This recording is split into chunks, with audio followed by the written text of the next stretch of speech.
He was a visionary who created a new blend of American popular music, which captured the essence of his time. From jazz to Broadway to Hollywood and even to a folk opera, this man impressed critics, contemporaries, and crowds alike with his versatile ability. His songs and techniques still resonate today in orchestras, jazz ensembles, and tributes. A gem from Tin Pan Alley, this man is none other than George Gershwin.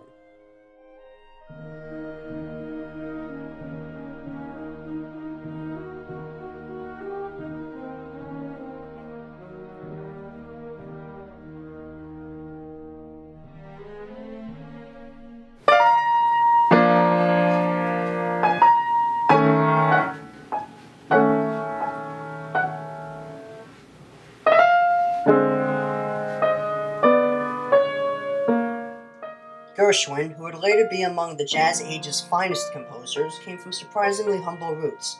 He was born to a poor Russian Jewish immigrant family in Brooklyn. When George was a child, his family purchased a piano for their small apartment, like many other families.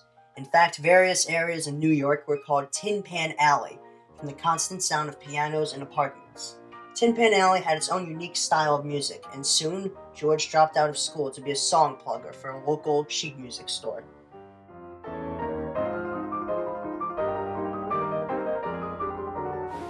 Back in those days when I was a kid, there was no massive recording industry selling songs. So whenever anybody wanted to buy music, they would go down to the store, pick up a copy from the shelf, and give it to a song plugger to play. And that was how success was measured for songs, just how many copies of sheet music they sold. Gershwin soon began composing. He reached his first commercial success with the song Swanee, going platinum in sheet music sales.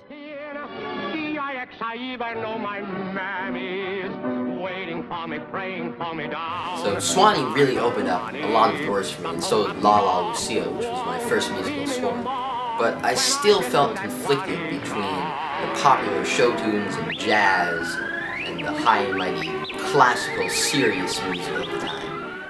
George was not alone in his conflict. Music critics of the time loathed jazz, in much the same way adults loathed the new rock and roll music of the 1950s.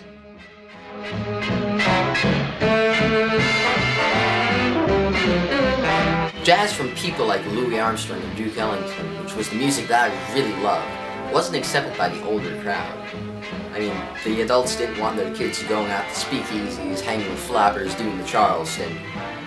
But I wanted to write a piece that was at once classical and incorporated a lot of jazz elements like improvised solos and slides and bends and growls. Gershwin was commissioned to compose a piece that would bring respectability to jazz. The piece, debuting in 1924, would prove to be the most influential and important piece of Gershwin's career. I scrambled to write the song in just 3 weeks, and it could have been a mess. I actually even improvised most of the piano solo at its premiere, but instead of being a mess, we know it as Rhapsody in Blue.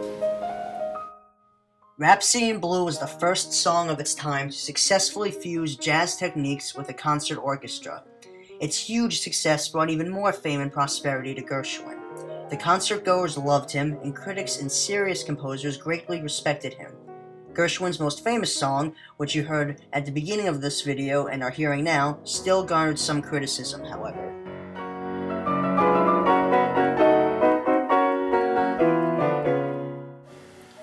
The Rhapsody is not a composition at all. It's just a string of separate paragraphs strung together with a thin paste of flour and water. Now, I don't think that there's been such an inspired melodist since Tchaikovsky, but if you want to speak of a composer, that's another matter.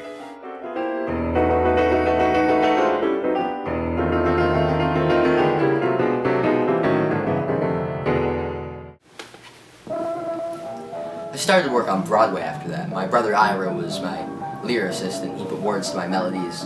We had a lot of success out of musicals like Lady Be Good, Girl Crazy, and Strike Up the Band.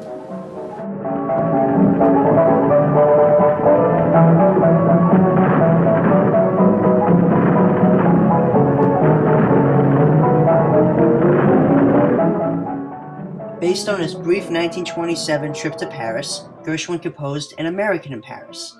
to capture the hustle and bustle of modernity, incorporating taxi horns and the sounds of the city.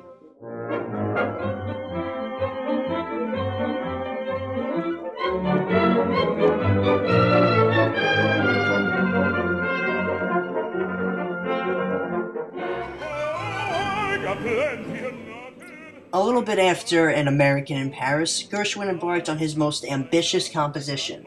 He spent time in rural South Carolina to study poor African American culture. He composed his only full opera, Porgy and Bess, continuing to blur musical boundaries.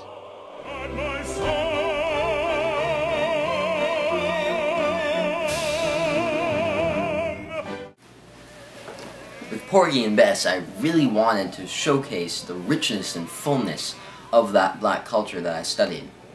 I incorporated vernacular and even African spiritual songs, and I insisted on having an all-black cast as opposed to a white cast playing in blackface.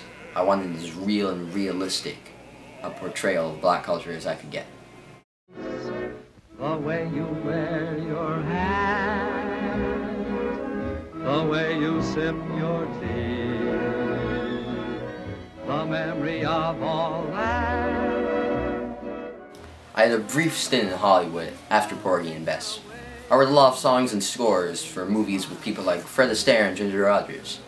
But I never really liked the Beverly Hills partying, Gatsby-esque atmosphere that was there. George spent his time in Hollywood until his death at age 38 from brain cancer.